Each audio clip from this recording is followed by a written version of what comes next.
लीजिए के बाद पहली बार देखा है कि किसी प्रधानमंत्री की अपील पर स्वयंभू रूप से 130 करोड़ लोग सेल्फ डिसिप्लिन तरीके से अपने घर के अंदर बैठे रहे। उन्होंने इससे एक सामूहिक मन बनाने का प्रयास किया। इसके बाद में कोरोना के खिलाफ घंटी बजाओ, थाली बजाओ, उसके बाद दिया जलाने का कार्यक्रम, उसके बाद कोरोना वॉरियर के सम्मान में तीनों सेनाओं ने पुष्प वर्षा करी। ये सारी चीजें कर कर मोदी जी ने एक राष्ट्र, एक जन, एक मन ऐसी अटूट श्रृंखला बना दी कि पूरा देश जैसे एक मन से कोरोना के सामने लड़ने के लिए खड़ा है। और उसी का नतीजा है कि देश, दुनिया के सबसे विकसित देश भी आज ये देखने आते हैं कि भारत कोरोना के खिलाफ कैसे लड़ा है। मित्रों, कई प्रकार से 130 करोड़ लोगों को मोदी जी ने एकजुट किया। कई सर्वेक्षण हुए हैं, कोई 84% लोगों को मोदी जी के साथ बताता है, कोई 94% लोगों को बताता है, मगर मैं कहता हूं आपके सर्वेक्षण गलत है। 100% 130 करोड़ की जनता आज नरेंद्र मोदी के साथ चट्टान की तरह खड़ी है।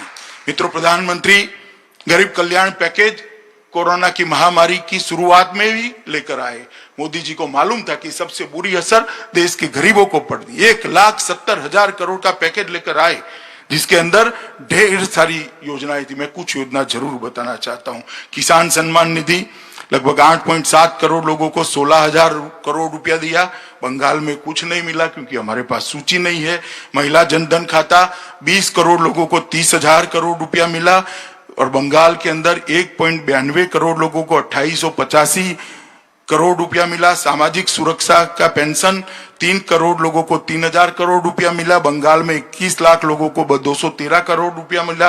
कंस्ट्रक्शन वर्कर्स 2.3 करोड़ को 4,300 करोड़ मिला। बंगाल में 30 लाख लोगों को 300 करोड़ रुपया मिला। उज्ज्वला योजना 8.19 करोड़ लोगों को 13,000 करोड़ के गैस के सिलेंडर फ्री दिए गए। बंगाल के अंदर 1.13 करोड़ की दो दिए हैं, इसलिए 1.13 करोड़ लोगों को 1100 करोड़ के गैस के सिलेंडर दिए गए। बंगाल की जनता के 3.5 करोड़ लोगों को 3556 करोड़ का सीधी मदद नरेंद्र मोदी जी के द्वारा हर घर में पहुंचाने का काम एक गरीब कल्याण है। और मैं ममता जी को आज भी कहता हूं कि किसानों की सूची भेज दीजिए। हम किसानों को 6,000 रुपया देना चाहते हैं, आप काहे को रोड़ा बनी हो। ये योजना में बंगाल के खाते में 0 आता है। एक बार सूची भेज दीजिए, कृपया सूची भेज दीजिए, हम तुरंत ही पैसा ट्रांसफर करेंगे।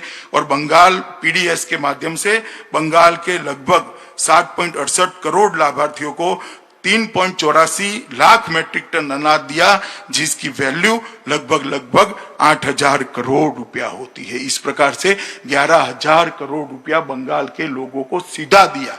सरकार को जो सहायता दी है वो अलग है।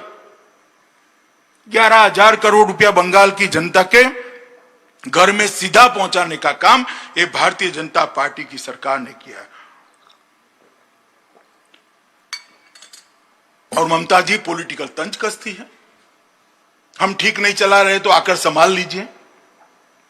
भाई, हमसे तो जो बन पड़ता था वो करा। 11,000 करोड़ रुपया हमने सीधा बंगाल की जनता के खाते में भेजा है।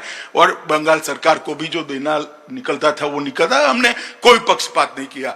मगर आप हमें कह रही है ममता जी कि भाजपा वाले संभाल ले, तो मैं आपको कहना चाहता हूं कि बंगाल की जनता आपकी इच्छा बहुत जल्द पूरा करने वाली है। चुनाव के अंदर बंगाल में भारतीय जनता पार्टी की सरकार बनने वाली है।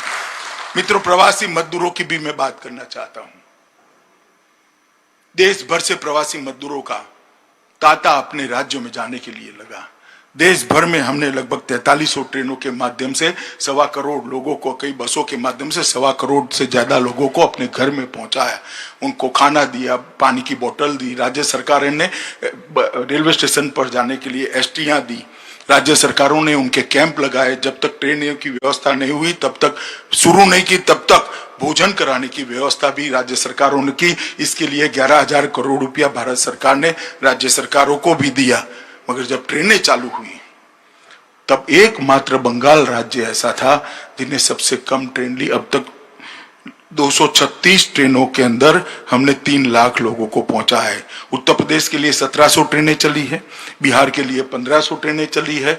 और मुझे ताज्जुब तो तब हुआ जब ममता जी ने ये प्रवासी मजदूर जो अपने माँ बाप और पत्नी और बच्चों को मिलने आ रहे थे, कोरोना संकट में अपने परिवार के साथ रहना चाहते थे, उनकी ट्रेनों को कोरोना एक्सप्रेस नाम दिया। हमने उसको श्रम